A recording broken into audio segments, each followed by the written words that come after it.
Good evening, you're watching Mirror Now. I'm Sanjana. All eyes on the 92nd Academy Awards or the Oscars, which will be held at the Dolby Theatre in Los Angeles tomorrow morning.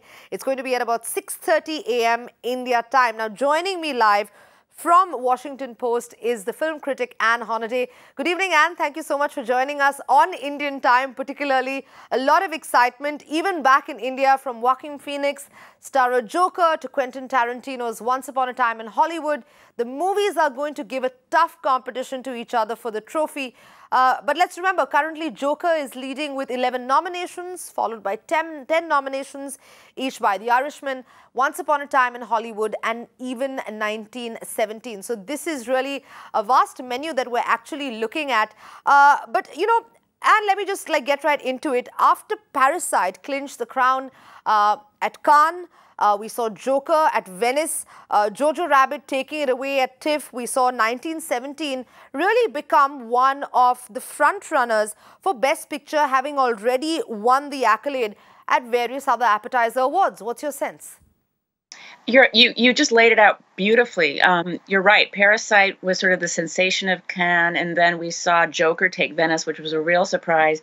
And to your point, 1917 has opened and begun its run relatively late in the awards season. Usually the awards season kicks off with Venice and Telluride in Toronto, and that's where we see a lot of the films that are going to be shaping up to be the Oscar frontrunners. But 1917 really had a beautiful release because it came into theaters just as it was winning that Golden Globe, and it just heightened its the awareness for that movie. I think the Golden Globe win sent a lot of people to the theater that weekend, which, you know, is really what these award seasons are all about. They're ways to give movies visibility and awareness that maybe they might not otherwise be able to afford in terms of a huge ad campaign.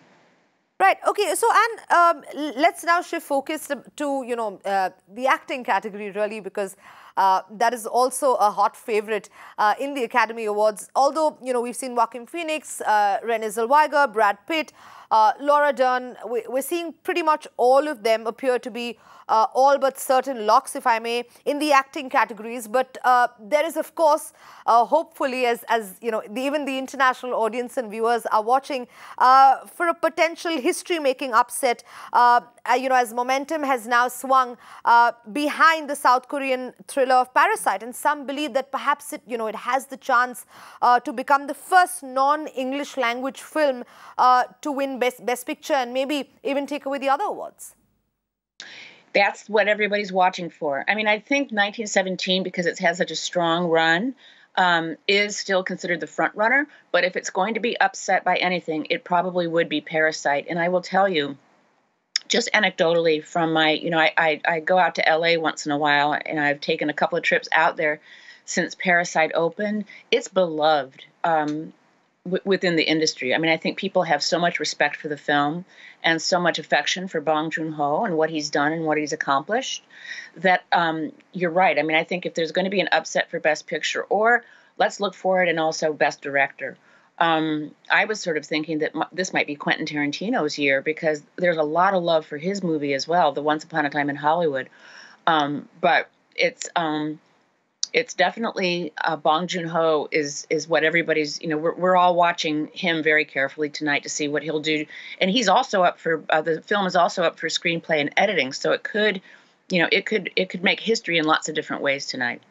Right, and let's unfortunately now also shift focus, about the kind of controversies that this particular Academy Award has been rocked by, because we're looking at a fair amount of alternative lists, as I have been seeing definitely before each Oscar, but it appears that in 2020 there seem to be more aggressive alternative lists coming out, and that's purely because of how non-diverse everybody's saying that the 2020 nominations have been, because it's likely that, perhaps the 4 acting winners will be white, and maybe the Best Director winner will be a man. So, these are controversies that perhaps the Academy Award has had to face time and again, but it appears that this year not much has changed.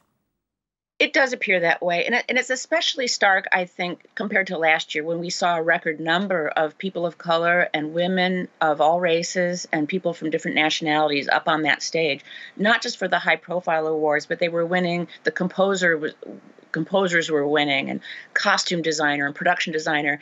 That was just so beautiful, to see the industry changing from within that way, so that if we see a monochromatic group of people take the stage tonight, it's going to feel all the more dissonant. I think another way to look at this isn't just the individuals and their genders and ethnicities and where they come from and what they represent, but the actual movies and the stories that get elevated and that Hollywood and the Academy consider canon-worthy, and consider quote-unquote important. When you take the Best Picture nominees as a group, they really look similar in terms of men doing male things, whether it's car racing or going to war or hanging around in Hollywood and broing down together. Often the vernacular is a violent one, whether that's gun violence or war violence or fisticuffs. So I just think we need to look at aesthetics as much as anything else in terms of what has been considered excellent for the last 100 years, who's been deciding that, what lens they bring to it, and the necessity for them to pull their lens back a little bit to include other narratives. I'm glad Little Women is in there because generally, what I've been saying is it's hard for a movie called Little Women to be taken seriously in an industry that's devoted to mythologizing big men. Right. So I'm glad it's in there. I would have loved to have seen other films like The Farewell, or even A Beautiful Day in the Neighborhood about Fred Rogers, who kind of turns that male macho hero figure on his head and subverts it a little bit. I would have loved to have seen those get in just to kind of prove that Hollywood is listening and learning more about different people's stories and ways to tell them. Right. So, the Oscars are here already is what we've all been saying, what we've all been discussing. The shortest award season, of course, in decades is also what everybody is saying, because it will get underway at the Dolby Theatre in Los Angeles. The red carpet is being rolled out 2 to 3 weeks earlier, actually, in a bid to actually freshen up the ceremony and, hopefully potentially boost ratings. So that is also something that, perhaps is also, sending filmmakers into a scramble, really, for them to particularly watch films that like The Irishman or Once Upon a Time in Hollywood, which are fairly long ones. Coming back to, of course, the potential list, so the alternative list, and particularly what you would have liked to see in. Although the 92nd Academy Award is boasting an impressive group of nominees, I've watched a fair amount of those films, and really, they're mind-blowing. But the Best Picture race is really wide open. That's something that has been discussed, and it doesn't seem like all perhaps the best options were considered and were actually taken into account by the Academy. Would you agree with that? Well, I think we always have to. I think there are some outstanding films represented in that list. That gets again into what they consider excellent, and I certainly have my reservations about a lot of these films. I think that many of them are technically impressive. I would put 1917 and The Irishman in that category. But I didn't find them particularly deep. I didn't find them particularly nourishing. When I came away from them, I thought they were relatively superficial exercises. So to your point, I would have put some other film. I would have included something like The Farewell, which was. It did very well last year. It connected with audiences. It's a family-oriented movie about real human-scale drama. It's not big set pieces and it's not explosive violence, but it tells a completely different kind of story. That I just think the Academy is kind of locked down into taking certain things seriously just because they have certain elements to them and often that does have to do with violence in a funny way, and I think that's just a function of the way the industry developed and the way the film grammar developed. But it's easy for me to sort of Monday morning quarterback their choices, and in a funny way, academies are meant to be fought against. When we think of artistic academies through the ages, they are repositories for tradition. They are repositories for kind of old-fashioned ways of thinking. So, in a way, the Academy is meant to be pushed against. It's filling its job by making us mad so that we can kind of push back and say, no, no, no, you got that wrong. So in a funny way, it's continuing a grand tradition of academies everilwhere. Right. So if I would actually, because I'm glad that you mentioned that, because, there is something that, perhaps all filmmakers now have to compete with, or, get with the program with, if I may, when it comes to OTT platforms. I mean, we have at least 4 to 5 of those in India especially, and definitely already, other than the most obvious one being Netflix. But despite, spending heavily through awards season, Netflix may go home with only a few awards, because we've seen that Netflix is still seeking the Best Picture win after Roma just came up shy last year.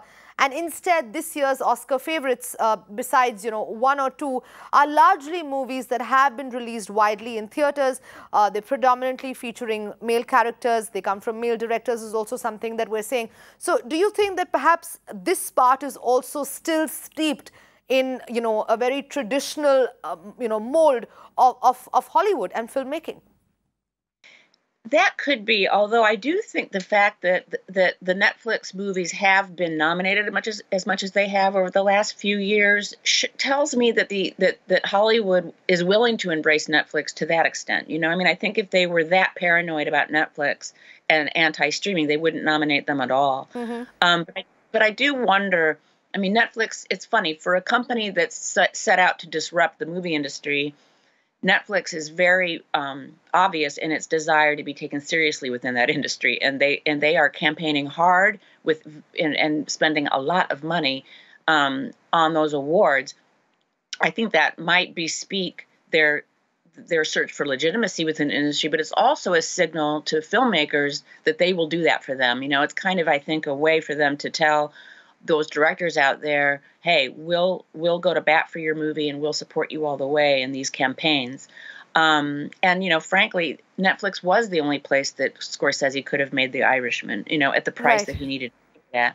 So I do think that there's a funny kind of push-me-pull-you relationship. I think the industry appreciates that largesse, and I think our individual artists certainly appreciate what Netflix has done for them and given them a home and a platform.